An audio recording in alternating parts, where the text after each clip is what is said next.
Welcome to Ethelgard, the city of spires. Imagine gleaming towers touching the clouds, streets bathed in perpetual sunlight, thanks to ancient enchantments. It's a bastion of order, protected by the paladins of the Argent Sun. Our hero is Lysander. He's 17, clad in shining silver and gold armor, carrying the blessed hammer Dawnbringer. He's strong in battle, fiercely dedicated to protecting the innocent. But outside of combat, he's a bundle of nerves, awkward, blushes easily, trips over his own feet, especially when he's not fighting monsters. He believes firmly in the Paladin code. Light is good, darkness is evil. Vampires, the children of eternal shadow, are considered pure evil, creatures to be destroyed without question. Lysander wants it to be that simple. Our other key figure is Sylvana. She's about 16, with strikingly pale skin, messy midnight black curls, and deep amethyst eyes that hold a surprising warmth. She often haunts the dimmer edges of the city, sketchbook in hand. She dresses unconventionally, dark clothes hinting at rebellion, but carries an air of quiet kindness and artistic sensitivity. Unbeknownst to most, she carries a secret tied to the very shadows the paladins fight. One evening, near the Shadowgate market where light begins to fade, Lysander hears a clatter in an alley. Expecting trouble, he finds Sylvana instead, having dropped her art supplies. He helps her gather them, noticing her pale skin and slight aversion to the lingering sunlight. His training screams danger, but her shy smile and gentle thanks confuse him. Their fingers brush. He feels an unexpected spark. He awkwardly introduces himself. She gives her name, Sylvana, before vanishing into the shadows. Lysander can't shake the encounter. He finds excuses to patrol the area. He sees her again, sketching the moon.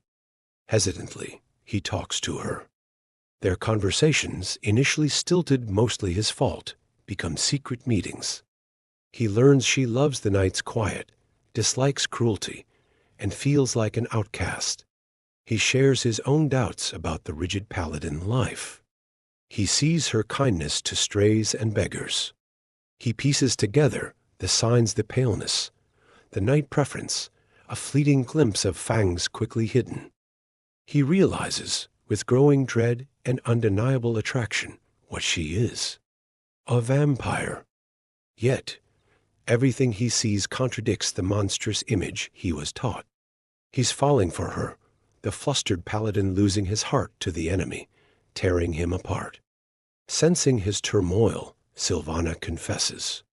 Yes, she's a vampire, but not by choice, and not like the others. She despises hurting humans, surviving discreetly on animal blood, making her a rebel against her own kind. She lives in fear of discovery by both paladins and traditional vampires who scorn her compassion. Her honesty deepens Lysander's conflict and his feelings. She's not evil. She's fighting her own difficult battle. Secrets fester. Lysander's distraction raises suspicion within the order. His commander, the stern Serafina, watches him closely. At the same time, a vicious vampire attacks a citizen near Sylvana's usual haunts, perhaps targeting her for her betrayal of their kind. Witnesses give vague descriptions matching Sylvana. Prejudice takes hold. Serafina orders a purification sweep. Lysander knows Sylvana is innocent of the attack, but his word means little against ingrained fear. The paladins corner Sylvana in the deserted market square. Torches flare, weapons gleam. Creature of shadow, your corruption ends tonight, Serafina declares.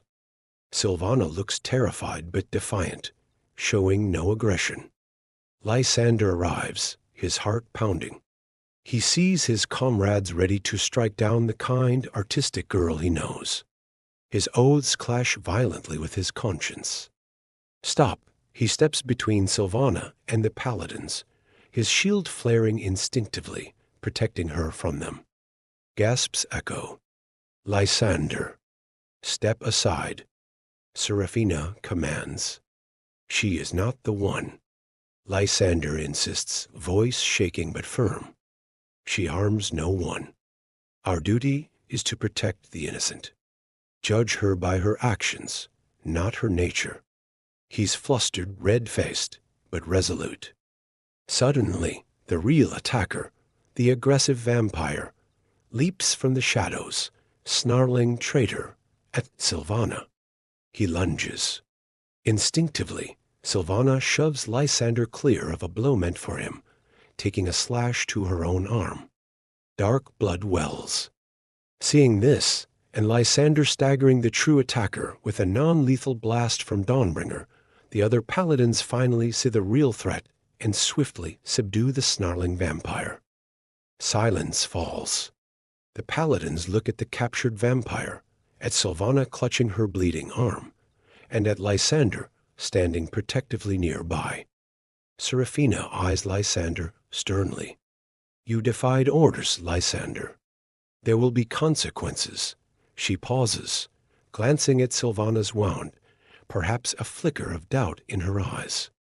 But actions were complex tonight. She orders the prisoner taken away. Return to the citadel. We will speak. She gives Sylvana a final, assessing look before leaving with her troop. Lysander rushes to Sylvana, awkwardly helping bandage her arm with cloth torn from his tunic. You defended me, she whispers, tears mixing with gratitude in her amethyst eyes. They were wrong, he replies simply, knowing trouble awaits him. They didn't see you, their future is uncertain. He faces punishment. She remains an outcast. A simple relationship seems impossible.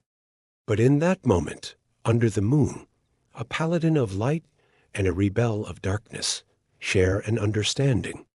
Lysander, the awkward boy, found his true strength not just in his hammer, but in daring to see beyond labels. And here is the heart of the story, the lesson learned. Real strength isn't about blindly following rules or judging based on fear and labels like paladin or vampire. True courage lies in looking deeper, seeing the individual's heart and actions. It's about choosing compassion over condemnation, understanding over hate. Good and evil are rarely black and white. Sometimes the bravest thing you can do is connect with someone different and realize that light, kindness, empathy, courage can exist even in the most unexpected shadows. Lysander still had much to learn, but he'd taken the first, most difficult step. He had acted with the strength of his conscience, and that was a power far greater than any blessed weapon.